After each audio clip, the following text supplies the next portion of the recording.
Hi everybody, and welcome to the tutorial for the release 1.1.1 for the procedure of foliage tool. This is actually a pretty minor release with just a few features. I just got confirmation from Epic this morning that the file was updated. So if you haven't seen it, make sure that you restart your Epic launcher and go ahead and double check that you have the little icon and download the latest update so you can see what we're talking about today. So what was added? The first thing that we'll take a look at is the scaling modes. And originally the tool had uniform scaling, meaning that you could pick a min and a max range of values, and it would pick a random value, and that would be the scale for your mesh. However, that applied the same value to all three axes, meaning that your mesh would not be deformed. It was a great way of adding variety to your foliage, but it only allowed you to do it in a uniform way. Then I got a feature request from a few users asking me to do an independent scaling, meaning that you could choose a value on a per axis basis, and I actually did that. And that went out in the last release. And then I realized that with that update, there was actually no longer a way of doing uniform scaling. So now, after the fall sale, I got a few messages from users asking me if there was any way of doing uniform scaling again.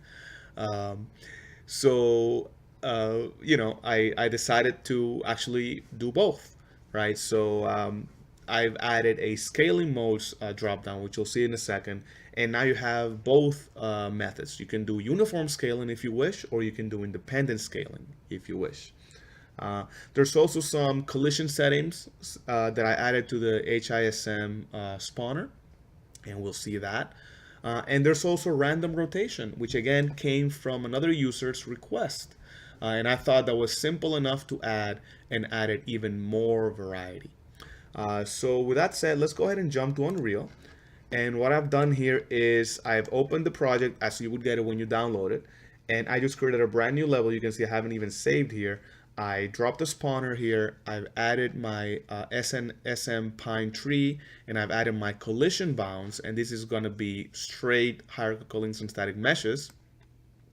And you'll see that the first thing at the bottom here is scale mode. And right now, if you click on the drop down, you'll see that there's a uniform and there's an independent. Right? Uniform means that the mesh will not be deformed, and uniform scaling uses these values here. You can see it says uniform scale, and there's an X and a Y. In this case, the X is a minimum value and the Y is a maximum value, right? And remember, these are factors, right? So 1 means 100%. So if I were to do something like 0.5 and 2, what I'm essentially saying is I want you to scale each individual mesh between 50% of its original size and 200% of its original size. And if I do that, let's go ahead and click on Spawn HISMs.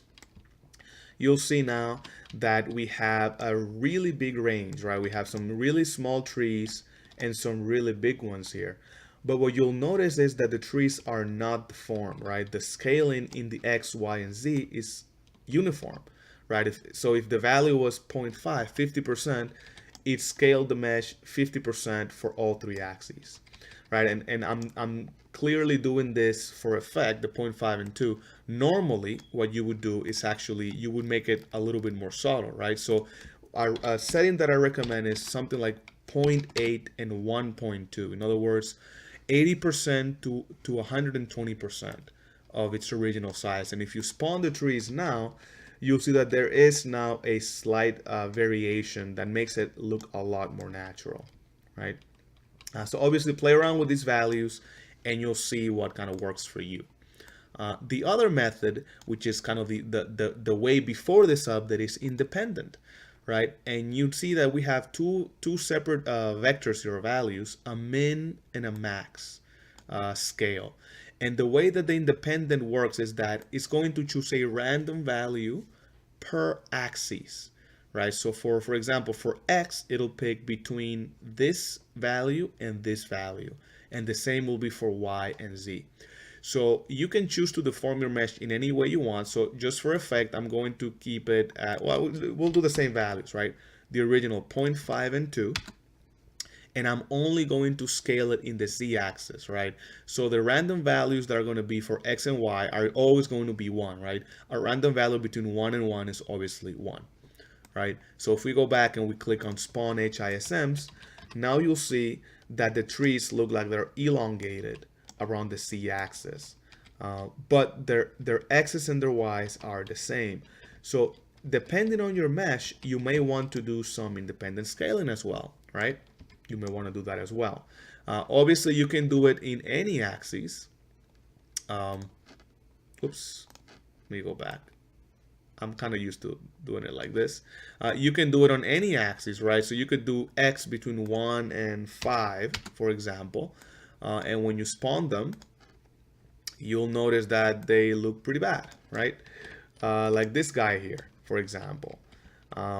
So obviously you can go crazy with these values, but the point is that now you have total freedom to scale your meshes any way you want, right? And again, the same way that I mentioned earlier, usually what I recommend is being subtle with these values, right? So maybe 1 and 1.2 and 1 and 1.2, for example. And that way you'll get a much more natural look. It won't be the exact same, right? But it won't be so exaggerated that it just looks wrong.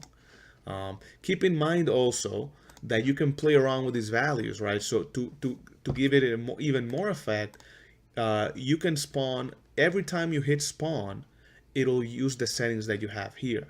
So you could do an initial batch and you can say spawn uniform, right? To give you that initial look. And then you can go ahead and change it from uniform to independent and spawn a second batch.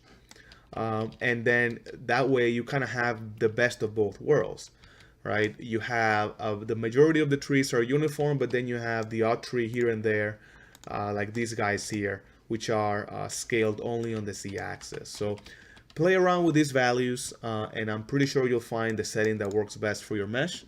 And obviously, the more meshes that you have and the more variety that you add, you can get a lot of variation very, very quickly here. All right, let's go ahead and remove everything. The second setting, if we go back to the PowerPoint here, is the collision settings, whoops, for the HISM. So if you go down here under HISM details, you'll notice that you have the start and end call distance.